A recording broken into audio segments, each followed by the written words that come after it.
They are the most mysterious of beings. Gods, angels, aliens, or ordinary men with incredible knowledge and wisdom. Nobody is sure.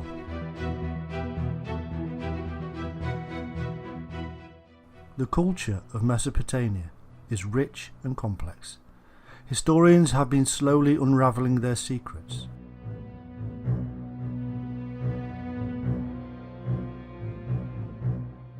From the Epic of Gilgamesh to the many references of them in other cultures, the mystery of the Anunnaki is becoming more clear.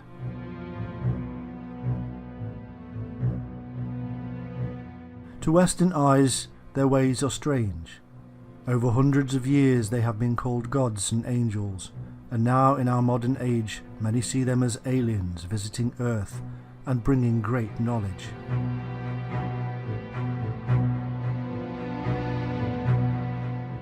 The truth of their real origin and purpose is much more bizarre and amazing than anything previously believed.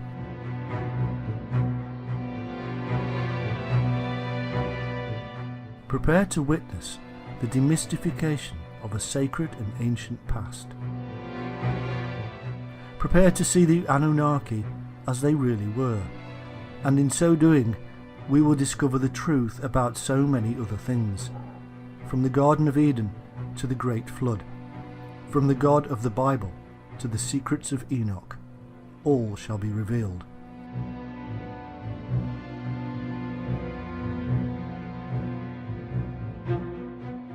In truth, the Anunnaki are a group of ancient Mesopotamian deities. They are to be found in Sumerian, Akkadian, Babylonian and Assyrian cultures. The exact numbers, descriptions and roles all contradict each other. According to the earliest Sumerian texts, the Anunnaki were the most powerful of gods in the rich pantheon and were descended from An, the greatest of the gods.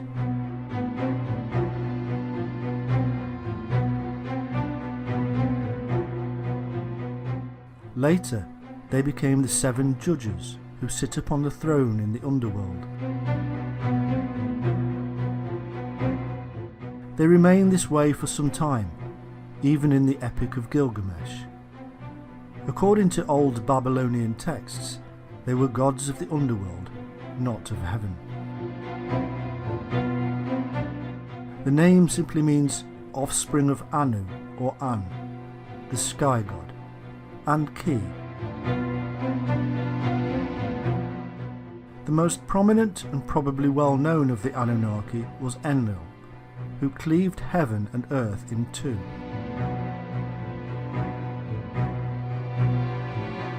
Anu decided to take the heavens and left the earth to Enlil and Ki. Ki is most likely the Sumerian version of the mother goddess, seen in cultures across the globe.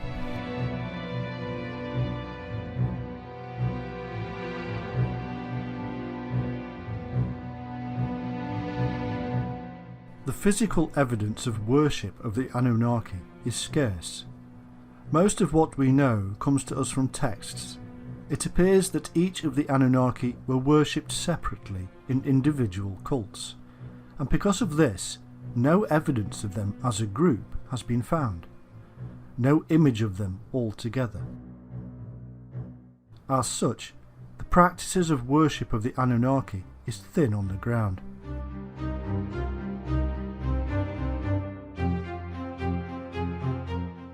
The first mention of them is to be found in the reign of Gudea of the 3rd dynasty of Ur. It is a term used to denote the most important deities of the Sumerian pantheon, the descendants of An.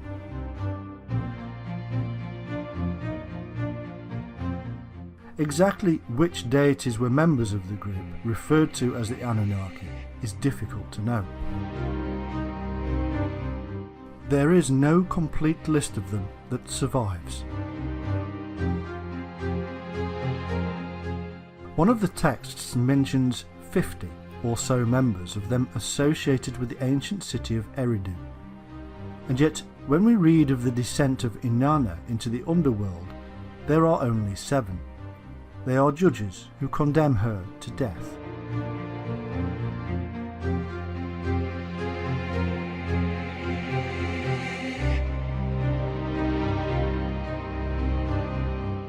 There is a group of deities known as the Igigi, and they are sometimes confused with the Anunnaki. However, in the poem of Ira, both groups are different. In one flood myth, the Igigi are 6th generation gods who perform labours for the Anunnaki. However, after 40 days they revolt against their masters, and so Enki, one of the Anunnaki, replaces them with humans.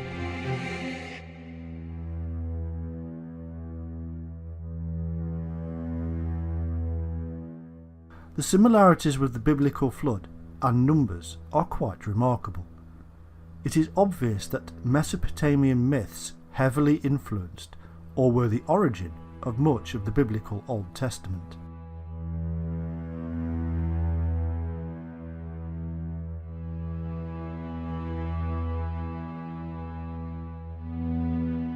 In the Babylonian creation text known as the Enuma Elish, the god Marduk divides the Anunnaki and gives them roles.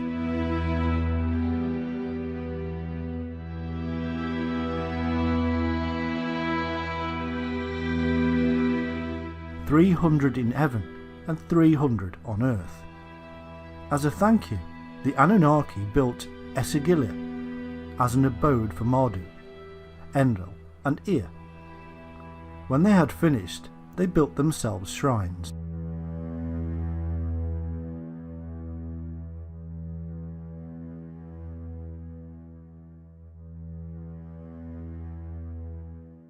In later Assyrian texts, they were offspring of Anu and Ki, who were brother and sister, and themselves children of the gods of the celestial poles, and whose heritage stretched back to the original gods Tiamat and Abzu.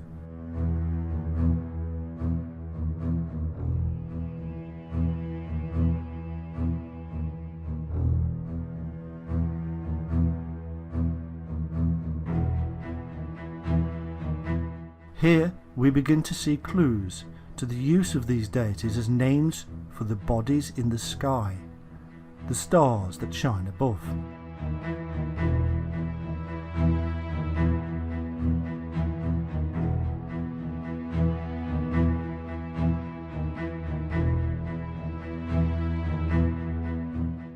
This then is the brief knowledge we have of the Anunnaki. Now we must delve deeper, and to do so we must enter their world.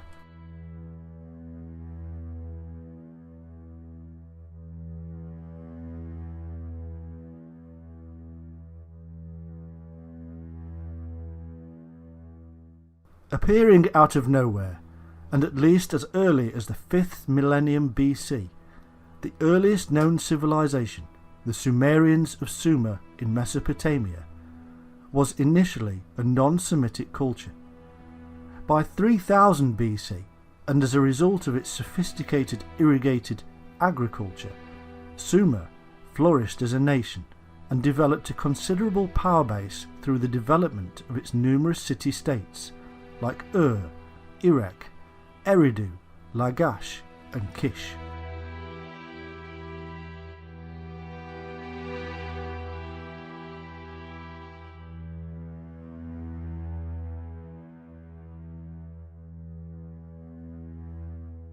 It is said that the Sumerians invented cuneiform writing and were way ahead of their time, having advanced knowledge in music, poetry, art, mathematics, astronomy and science.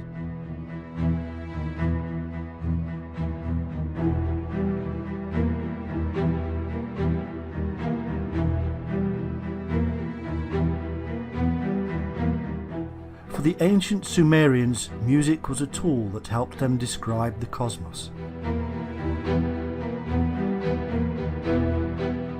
The Sumerians were later conquered by their long-term rivals, the Akkadians, under Sargon I. The Akkadians were a Semitic people, whose city Akkad was their capital.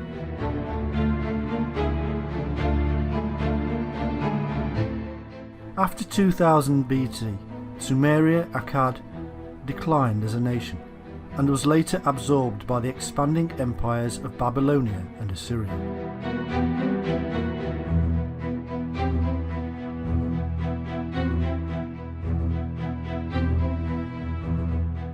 In Sumerian creation myth, the angels, known as the Anunnaki, or Great Sons of Anu, were the founders of their culture.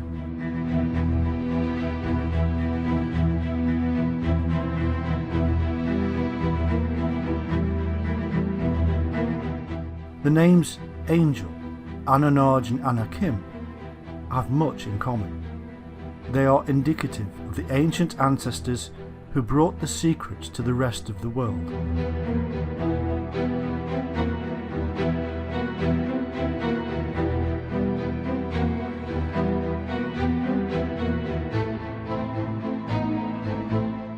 Interestingly, Anunnaki is phonetically similar to the Hebrew Anakim, the giant race who appear in the story later, and also Angakok, the shaman from Greenland to Alaska. They were known as the Shining Ones.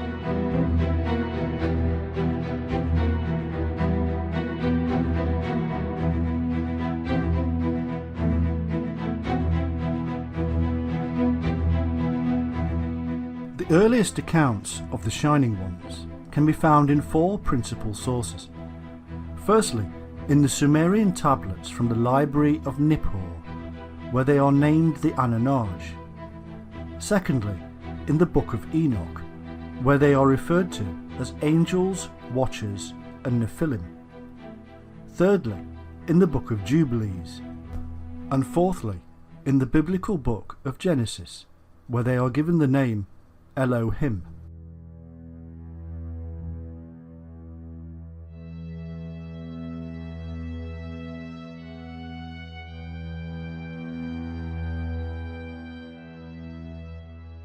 The Sumerian El is usually translated as God, but the feminine Elohim is the plural of El. In Genesis, the phrase Ah Elohim is also used, meaning the Elohim.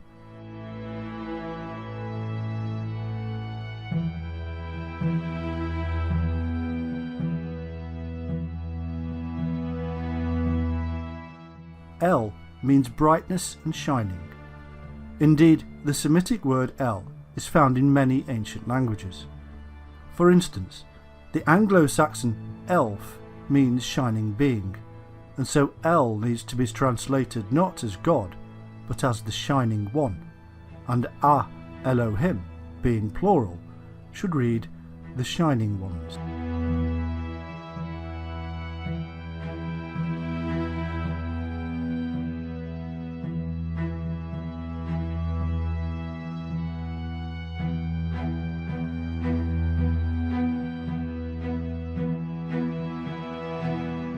We find that this is the most commonly used term in the Old Testament for God, and indeed all other gods, as the scribes even recognised other gods at that time.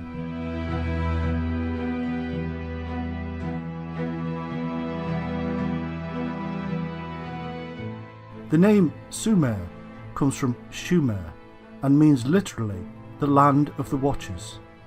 It is none other than the ancient biblical land of Shinar, which amazingly means the place of the Shining Ones.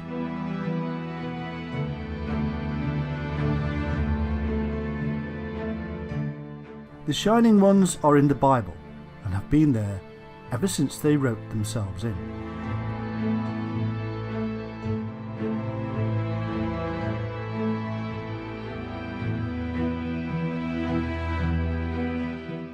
Elohim is usually translated incorrectly as Lord, and if you read the Bible and replace Lord, and don't forget about the added words, with Shining Ones, you will see a remarkable difference.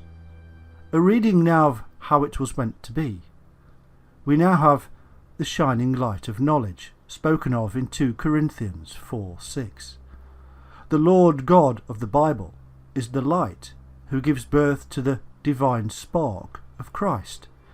A pure reading of the global understanding that God was the basis for illumination, the fire, the sun, the light, and heads of those that shine from that brilliance, the source of intelligence itself.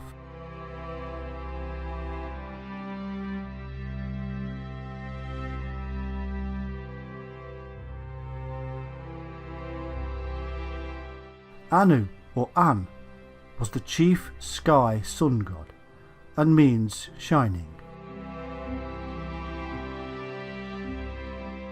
The Anunnaki therefore means sons of the Shining One, or sons of light.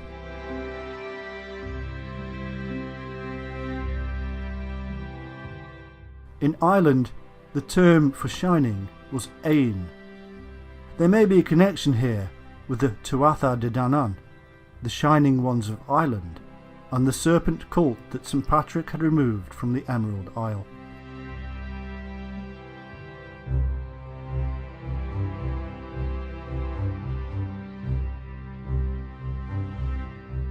Also, there is an unusual, semi-nomadic, bear-worshipping tribe in Japan, known as the Ainu. The Ainu look Caucasian, with round heads, white skin, wavy thick hair, and grey or blue eyes. The Ainu are said to have been living in many of Japan's islands, like Okinawa, for over 7,000 years, and it is said that the Ainu share a language similarity with the Basque, who live in the Pyrenees, the mountains bordering Spain and France.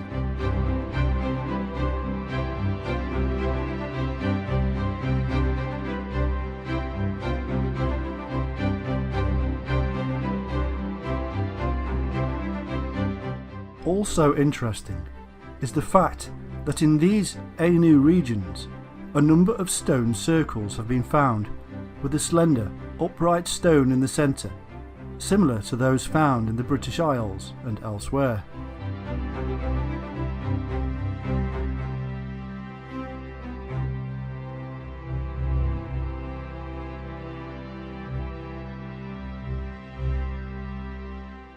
These Anunnaki, or Shining Ones, were a culturally and technically advanced people who settled in a mountain valley in the Middle East around 8200 BC, and, as their primary concern, established an agricultural centre we now know as the Garden of Eden, for the teaching and training of the local tribesmen.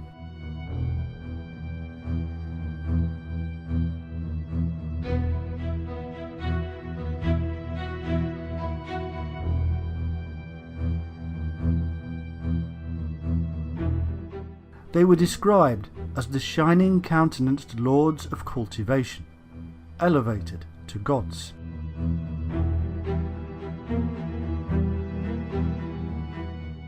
Anu and his wife Antu had 2 sons. Enlil, the storm god, ruled the air and atmosphere, and Enki, the water.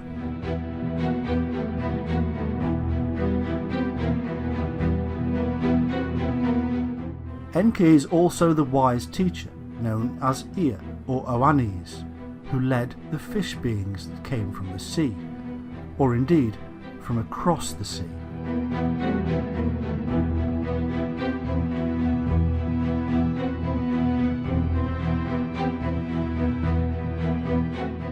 Enki was depicted as a goat with a fish's tail, which became the sign of Capricorn.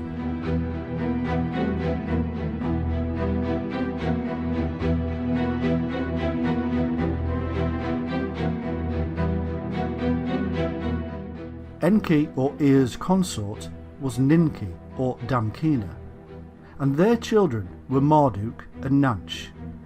Enlil, also known as Bel or Baal, and whose patron city was Nippur, later ruled in Anu's name.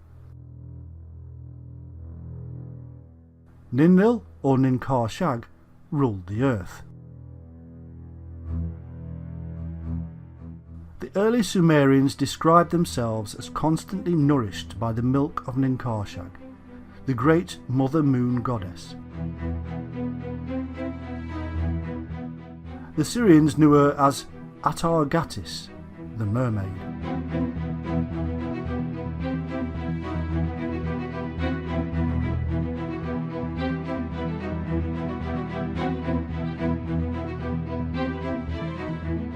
The son of Enlil and Ninlil was the war god Ninurtu, also known as Nimrod, and like Horus and as Osiris, he became associated with the star constellation of Orion.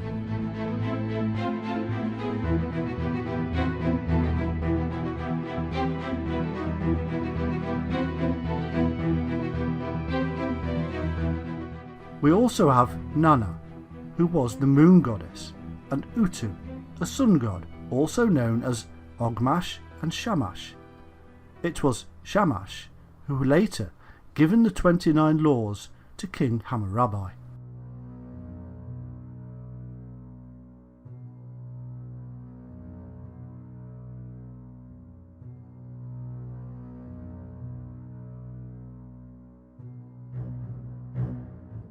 There is also Inanna, or Ishtar, who was associated with Venus, as symbolised by the pentacle.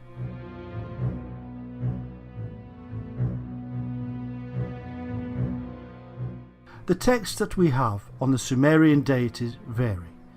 In fact, they evolve over time, losing some of their historicity as the story develops, making it more and more difficult to see the origins.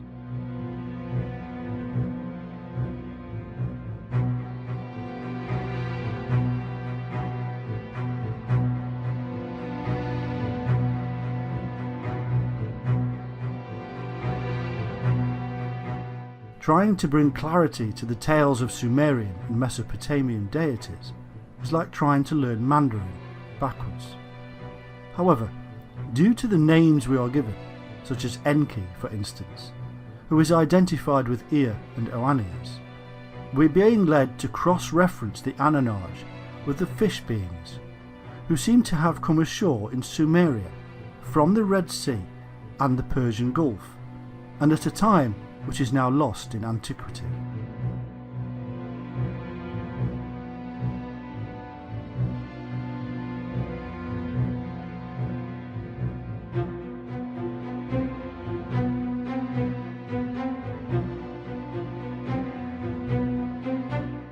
Indeed, we find that both are the same people, and that the fish beings are also the Anunnaki Shining Ones, the gods of Sumeria, and the Elohim of the Bible.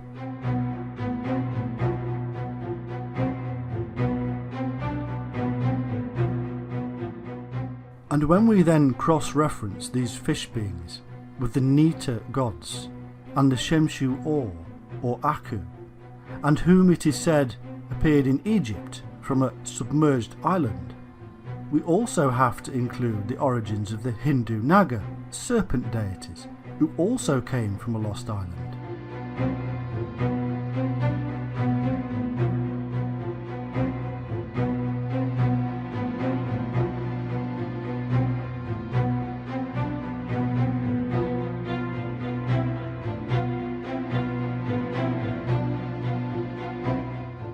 It can easily be concluded that the Shining Ones of Sumeria, Egypt and India were really incoming people from a lost or destroyed land.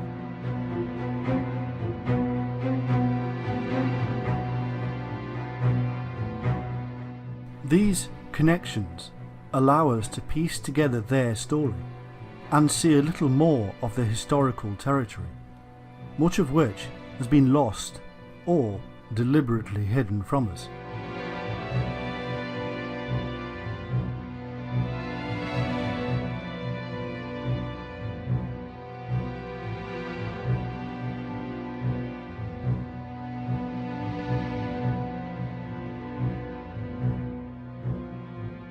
We can see then that these Shining Ones, who later became worshipped as the Sumerian pantheon of gods and goddesses, seem to have been a dynastic ruling family or clan, Anu, the chief authority, became the universal Father God, as a pictograph from his founded city of Uruk, dated to 3000 BC, depicts.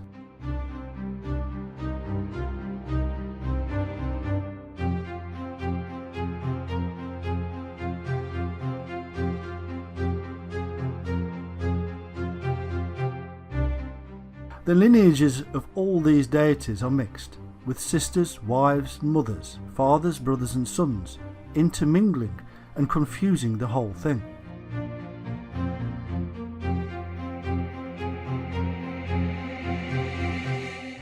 Considering the many thousands of years between the composition of these texts and the actual existence of these peculiar peoples or beliefs, this is no surprise. What is clear is that certain deities do continually stand out from the crowd, namely Anu, Enlil, Enki, Ninkershag, Inanna and Utu Shamash.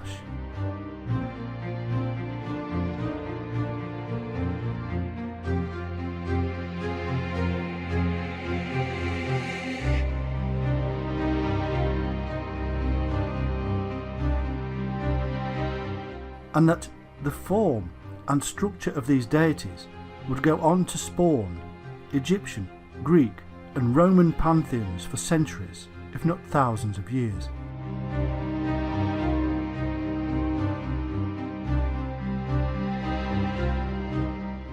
No wonder then that the Watchers, the military arm of these Shining Ones, should in later myths be doing battle with the gods of Greece, Egypt and Rome, not to mention the rest of the world.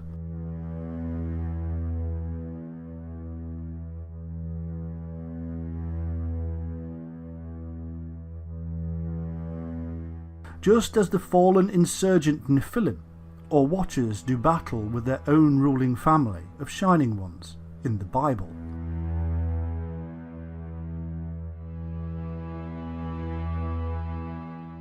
One interesting detail we should perhaps mention is that, like Osiris of ancient Egypt, Enlil was depicted as a bull, and like Set, his brother, Enki of the Abzu or Abyss was depicted as a serpent. Interestingly, because the people of Atlantis were supposed to have worshipped the bull, which is a remarkable coincidence, taking into account the association with deities have with the biblical deluge.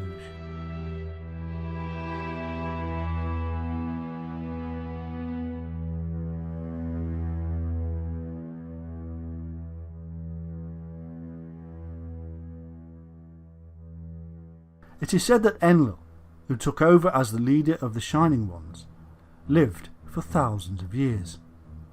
But those who use this to show that these Shining Ones were special beings that originally came from another world or even another dimension forget one thing, that Enlil was a term used for the leader and was thus passed on like the term king or pharaoh is passed on.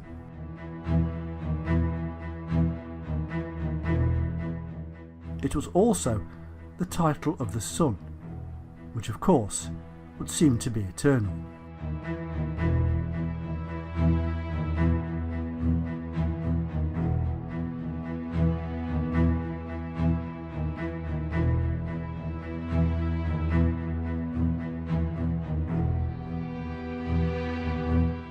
Part of the Sumerian creation myth states, at Karsag, where heaven and earth met, the heavenly assembly, the great sons of Anu, arrived, the many wise ones. The Anunnaki seem to have arrived from another land across the sea. They brought with them special knowledge, unknown to the previous inhabitants.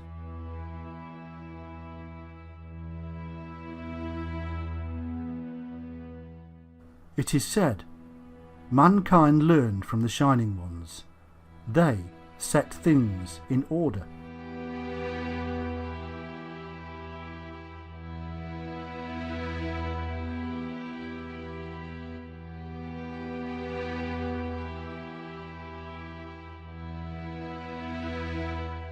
we could ask why they felt they had to set things in order. Perhaps this order has something to do with the chaotic aftermath of a global calamity that had destroyed their homeland, according to the accounts. A flood, for instance, that appears in myths across the world.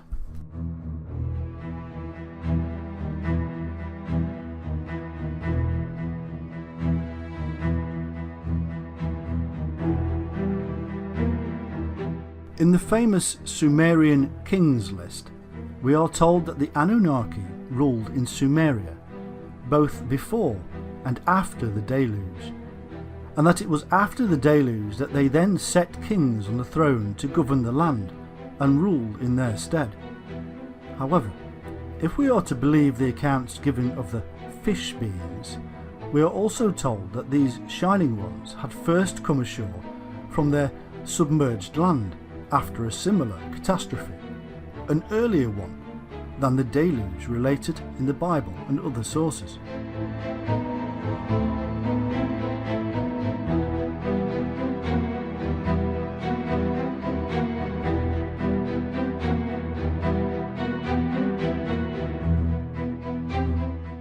Could these great global flood disasters in fact be bringing together tales of a much earlier flood, and so scientists are searching for the wrong period? It's possible that the Shining Ones knew when these catastrophic events were going to happen and had predicted the deluge, hence Noah being warned to prepare for the event.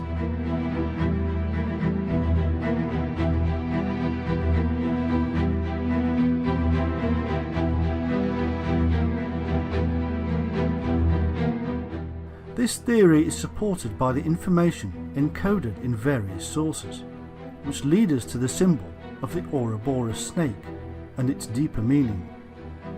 It is as if, again, these people had profound knowledge of cycles, and in particular the 25,800-year precessional cycle, which was believed to have begun with the tilting of the Earth from its upright position.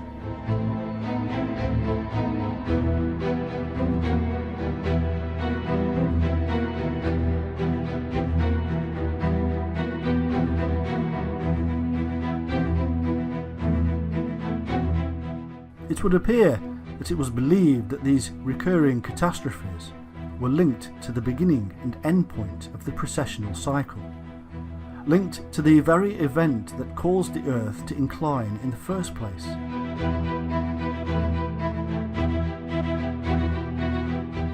This does not necessarily prove that the Earth's axis was once upright. However, it does mean that it was believed the axis was vertical, and thus revealing an amazing knowledge of the heavens and Earth's place in it.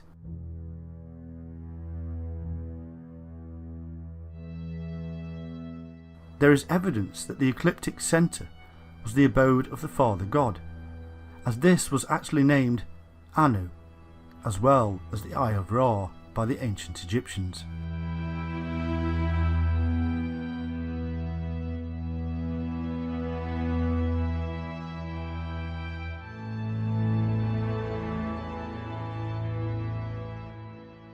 Also, the ancient astronomers of these Shining Ones must have believed that the precessional cycle was linked with the Earth's own life cycle, or reincarnation cycle, and so the Earth, being upright, would bring a more harmonious and balanced existence.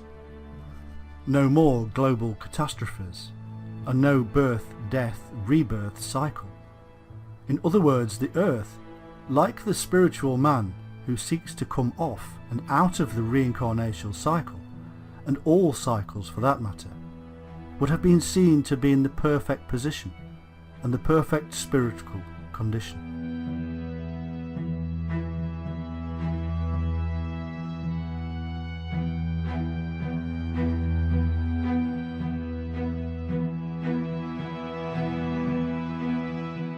We also find that these people are also termed Igigi, which was also the name of the king after the flood. The Igigi in certain texts seem to do the work of the Anunnaki, whereas in others they are equal and spoken of in the same breath.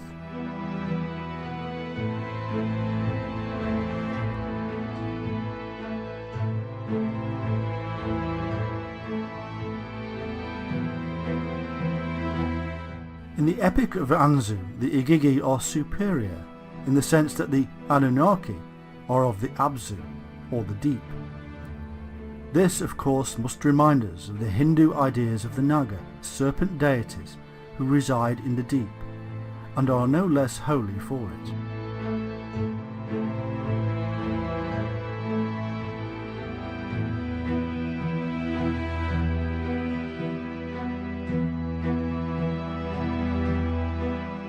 In the Sumerian account, Ninlil, or Ninkarsag, Lady of Karsag, the wife of the leader Enlil, asked the Council of Seven to create her in Eden.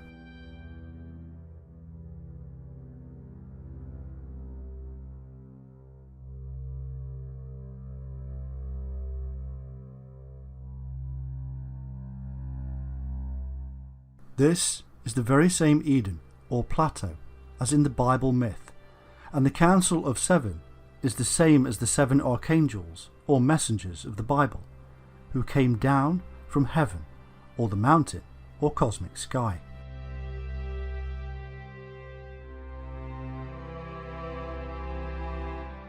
Sumerians referred to Eden as the abode of the righteous ones.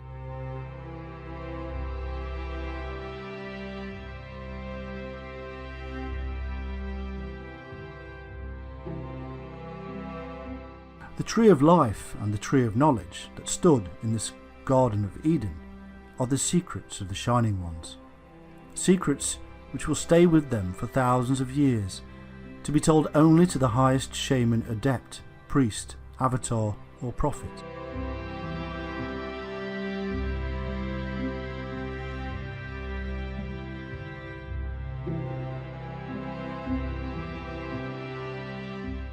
In their dreamlike trances, the shamans saw and experienced the tree which took them to heaven, and which later became the tree of life in the Hebrew Kabbalah system.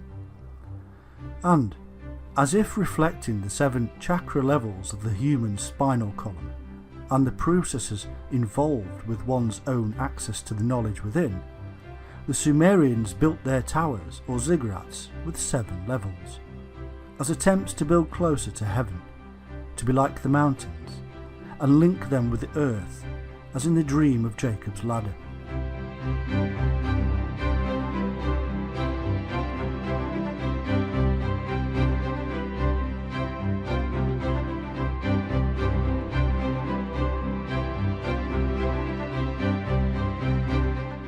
It is said that these shining deities also lived at the top of the ziggurat or pyramid, the great house. We now know what the ladder and these temples really stand for symbolically, but was Jacob's ladder a similar construction somewhere in the Near East?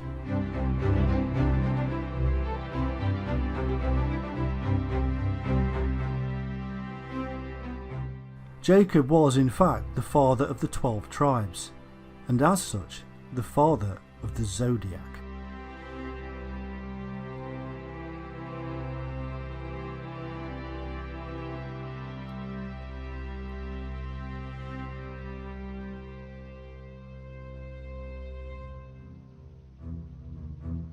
Reuben, Jacob's first son, was Aquarius, hence the reason he was unstable as water. Simeon and Levi were the brothers, and hence Gemini. Judah is the lion, and Zebulun is Libra, the ship. Gad is Pisces, in that it is a reversal of the fish serpent god Dag, associated with Dagon, Oannes, Ea and Henki. Dan was of the tribe of serpents, an adder in the path, who falleth backward into the winter solstice, which means is Capricorn. This is the same as the later Daniel, again the shining serpent Capricorn who traverses the heavens.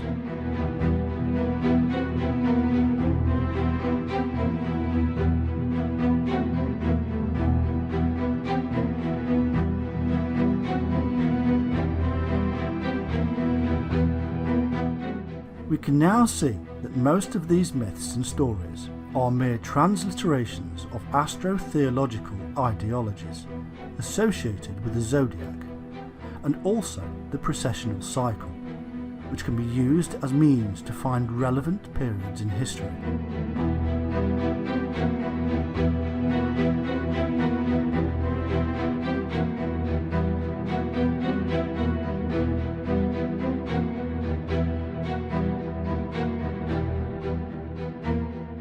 The precessional cycle is intimately tied in with our own life cycle, and so we find that many of these epithets given to individuals in history who may or may not have existed are really part of a code.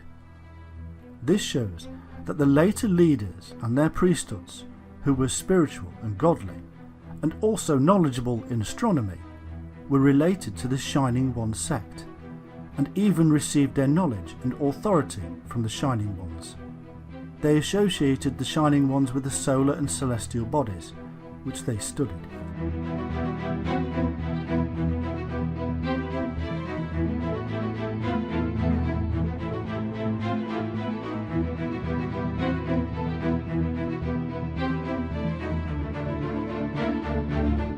The 7 Shining Ones, or 7 sages of different cultures, later became the gods, in men, incarnated as man, only then to be reunited with the Father God after death. This is basically the Christian myth. It is the celestial bodies being written down in human form, a pantheon of 7 and corresponding with the 7 planets in the heavens.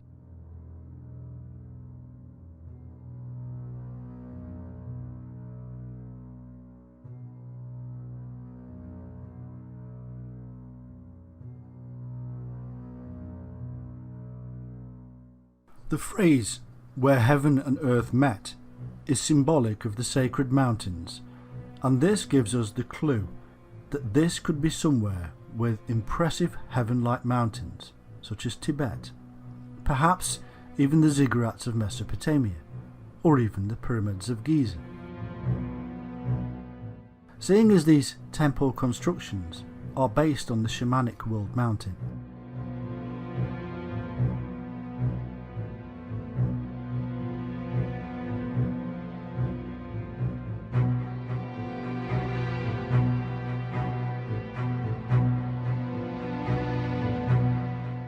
we can see then that many of the details included in the stories related to the activities of these Shining Ones are really based on these astro-theological movements, which they understood to a great degree, and have been encoded in these myths and stories as a means to preserve this knowledge and also convey this process to those who could understand it.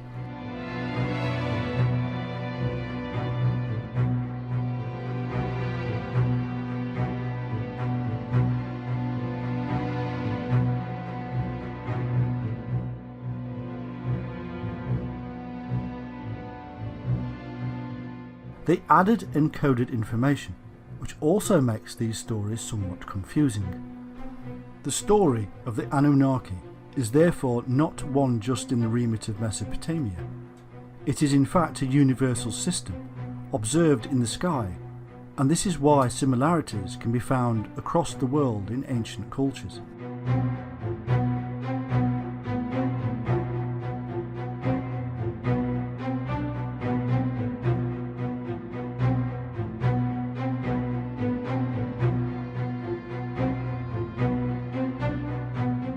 The biblical flood myth matches that found in Sumerian epic of Gilgamesh, and ends with the Tower of Babel in Babylon, which was part of the Sumerian Empire. This shows that the secret knowledge associated with the Shining Ones ended up, and at that time, in Babylon, and then moved on from there.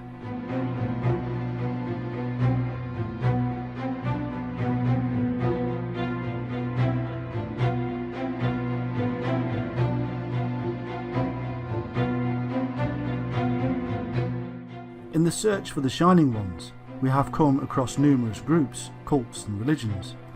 In ancient Sumeria, we find the Egregor, or Watchers, who are thought to be the angels of the Lord from the Bible. and again the numerous epitaphs given to them tells us they too were the Shining Ones. Enoch wrote about them, in fact for them, in the Book of Enoch, which was later suppressed.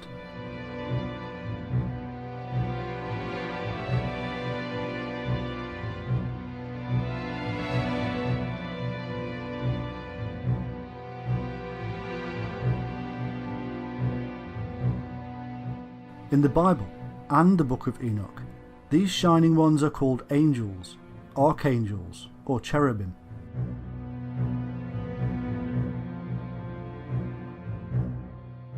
Unless the literature is purely apocryphal, we find that in the Bible, the angel figures are simply earthly men. In the Bible, we do not find angels with wings. There are no original stories of them being supernatural. They are, in fact, quite ordinary. It is always Gabriel, meaning man of God, who informs the people of a coming childbirth. Was he the shaman, the doctor?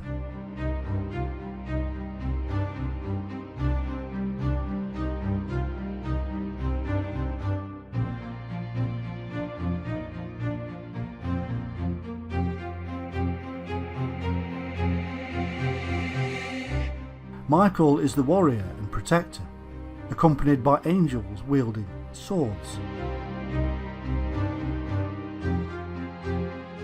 Each and every one of them has their own specific duty, an earthly duty. People with titles, angelic titles, as messengers and ambassadors of God, just like the early shaman.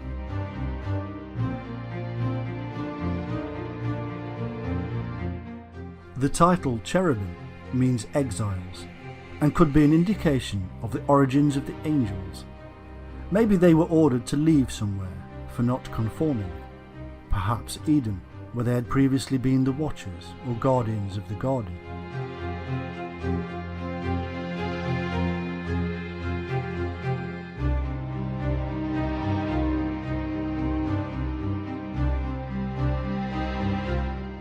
In Genesis 4:16, the land of Nod is symbolic also of the people of Israel, as Nod means wandering. It is not much of an extrapolation to assume that the priesthood were also wanderers.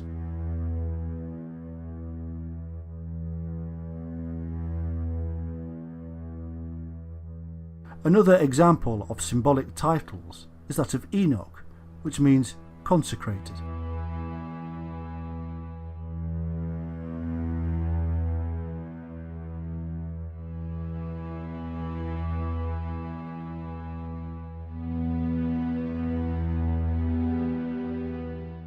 When Cain and his wife bore Enoch and built a city called Enoch, we have the people of Cain being consecrated before God. Enoch, the consecrated one, would later write up the history of these fallen wanderers who spread across the globe as the great shining ones, teaching, measuring and building the world's most mysterious ancient monuments.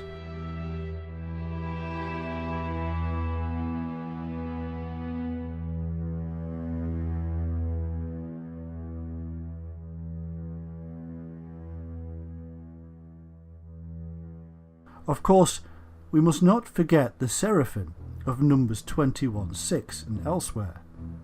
These are not mystical beings. They have hands, a face, legs, but they do have powers from God, because they are in the light, and they have the symbolic wings of the early shaman, the bird of flight, the dreamtime trance ability to fly.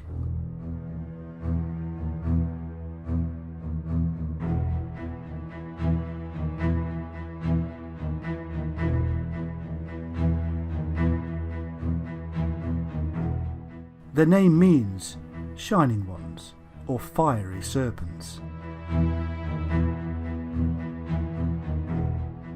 They are enlightened beings via the power of the serpent.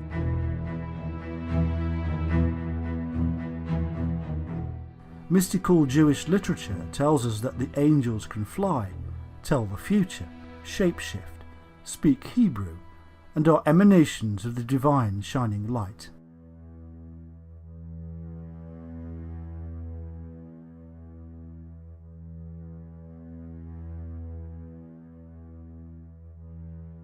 In the Old Testament, God is indistinguishable from the angel or messenger, known as Yahweh. He looks the same and acts as his representative. There is no difference here from the Babylonian, Egyptian and shamanic practice.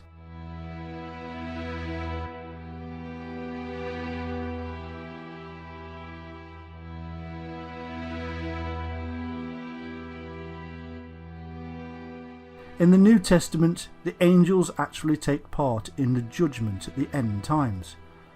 Alternatively, they may be those who had experienced enlightenment and then fell from grace.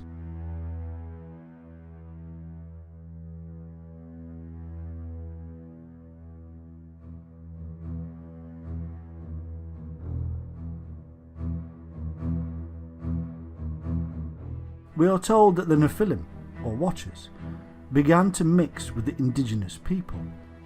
These were the angels who seem to have been the military arm of these Shining Ones, and who were initially employed to guard the Garden of Eden.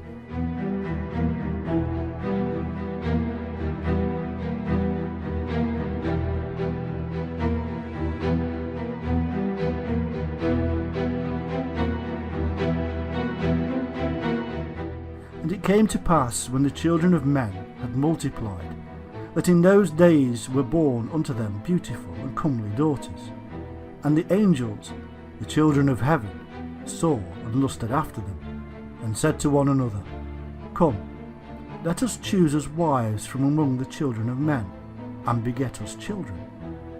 And Semjaza, who was their leader, said unto them, I fear ye will not indeed agree to do this deed, and I alone shall have to pay the penalty of a great sin. And they all answered him and said, Let us all swear an oath, and all bind ourselves by mutual imprecations, not to abandon this plan, but to do this thing. Then swear they all together, and bound themselves by mutual imprecations upon it.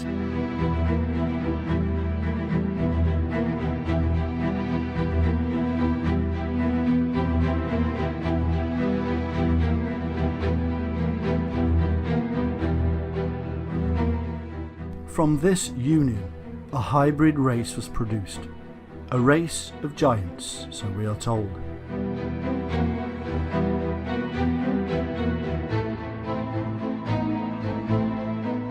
And all the others together with them took unto them wives, and each chose for himself one. And they began to go into them, and to defile themselves with them. And they taught them charms and enchantments, and the cutting of roots, and made them acquainted with plants. And they became pregnant, and they bare great giants, whose height was 3,000 ells, who consumed all the acquisitions of men. And when men could no longer sustain them, the giants turned against them, and devoured mankind. And they began to sin against birds and beasts and reptiles and fish, and to devour one another's flesh, and drink the blood. And then the earth laid accusations against the lawless ones. And then Michael, Uriel, Raphael, and Gabriel looked down from heaven, and saw much blood being shed upon the earth, and all lawlessness being wrought upon the earth.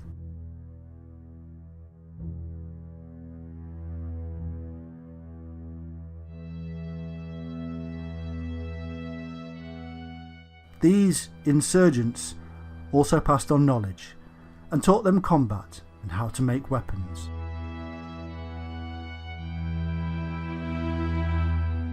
And Azazel taught men to make swords, and knives, and shields, and breastplates, and made known to them the metals of the earth, and the art of working them, and bracelets, and ornaments, and the use of antimony, and the beautifying of the eyelids, and all kinds of costly stones, and all colouring tinctures.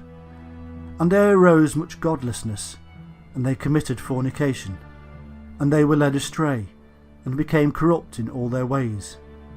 Semjaza taught enchantments and root cuttings, Armoros the resolving of enchantments, Barechgal taught astrology, Kokabel the constellations, Ezequiel the knowledge of the clouds, Araquiel the signs of the earth, Shamsiel the signs of the sun, and Sariel the course of the moon.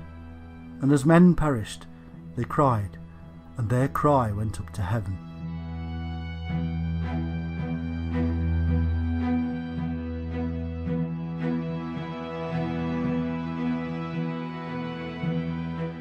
And all this was seen as a violation against a set of laws laid down by the Shining Ones, who were possessive of their knowledge.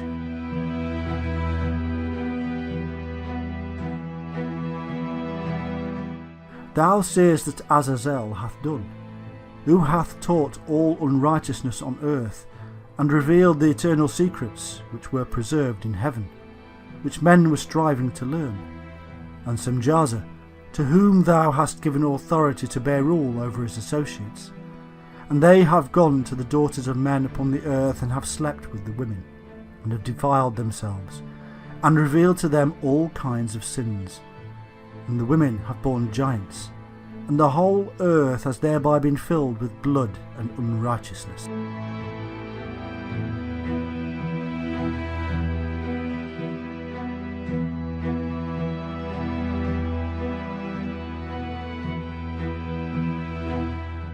Enoch, a scribe, who was taught by the Shining Ones, was then employed as a messenger or intermediary between the Shining Ones and these fallen ones, who had decided to abandon their divinity to live amongst the tribes of man.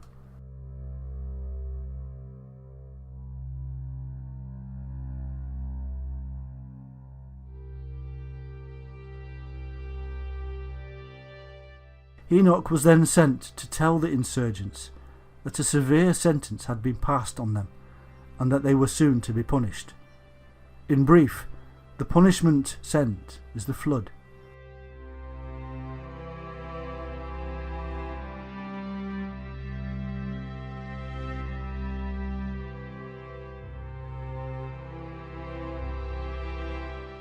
It is as if the Shining Ones wanted to wash away the sins of the earth that had been created by their own kind, the fallen ones.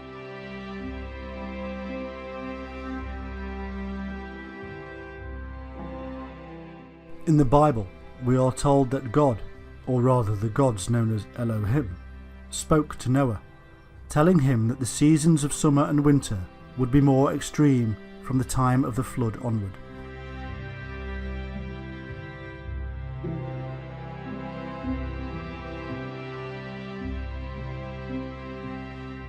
This both supports and is supported in turn by the book of Enoch, which states how, in those days Noah saw that the earth had sunk down, and that destruction was nigh.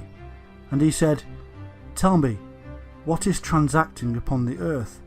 For the earth labours and is violently shaken.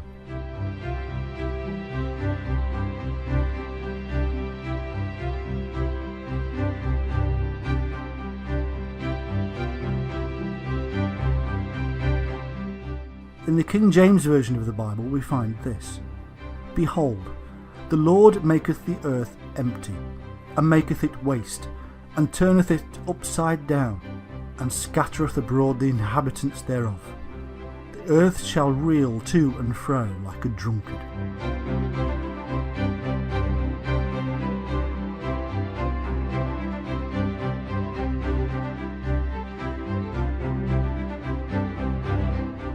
In Psalm 68:8 it is written, The earth shook, the heavens also dropped at the presence of God, and even Sinai itself was moved at the presence of God.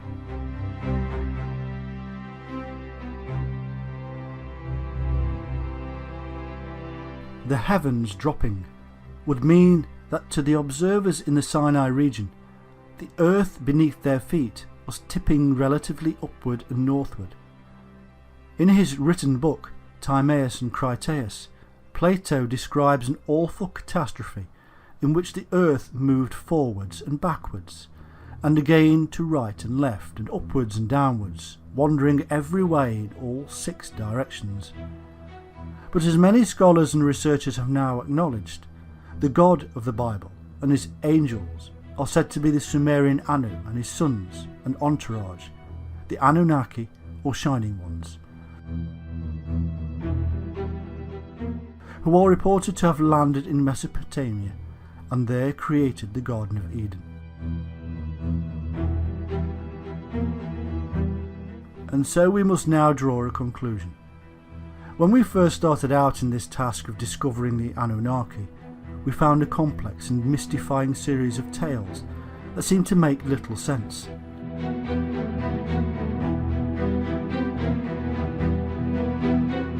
Slowly, we have pulled apart the names, places and myths to reveal something very simple.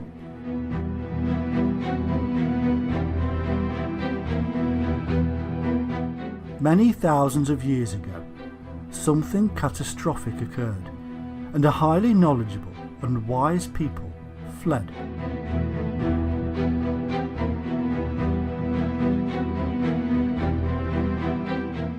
They eventually landed somewhere in Mesopotamia, where they came across a less developed people. Civilization emerged as the new people taught their new people how to build, mathematics, astronomy, agriculture, and much more.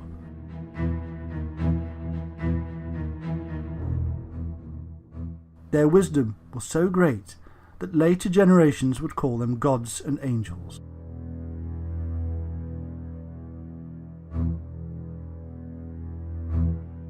They had descended from the shining heavenly host, but divisions set in as the two cultures bred and made the bloodline less pure.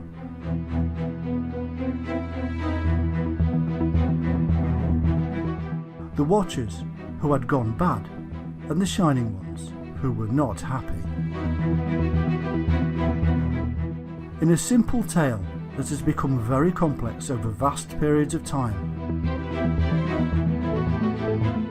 in our age it is being confused yet further by the addition of extraterrestrial origins for the Anunnaki. There is, however, no need for such imaginings. There is simply a need to understand the time, culture, belief systems and mind of our very human ancestors.